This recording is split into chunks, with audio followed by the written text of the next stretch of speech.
L'antica casa Grompo si trova in via Chiesavecchia. La datazione della costruzione viene posta tra la fine del XIV e l'inizio del XV secolo. Considerando la massiccia e alta struttura, si è supposto che in origine fosse un corpo di guardia a difesa dell'abitato sviluppatosi attorno alla vicina chiesa, di cui ci resta solo il campanile del XII secolo.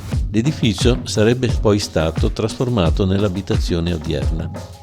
In origine l'entrata della casa era posta a levante, rivolta verso la strada. Su questo lato si vede ancora una grande porta d'arco murata sovrastata da uno stemma di marmo, raffigurante un grifone rampante, con ai lati superiori due lettere FG, forse iniziali del proprietario della famiglia Grompo. Sempre su questo lato est, al secondo piano si nota un poggiolino di stile gotico veneziano in marmo bianco, probabilmente aggiunto all'epoca della trasformazione in abitazione.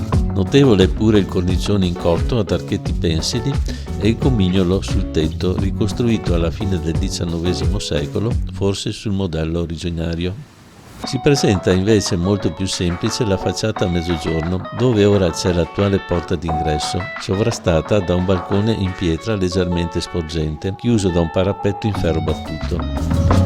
Tra la porta finestra centrale ed il balcone verso la strada si intravede una traccia di meridiana. La casa è cinta da un'alta mura in mattoni e ha un bel cancello in ferro tra due alti pilastri in muratura. Sul retro si nota un ampliamento abbastanza datato e sul lato a ponente, che racchiudono la casa a semicerchio, varie costruzioni di servizio.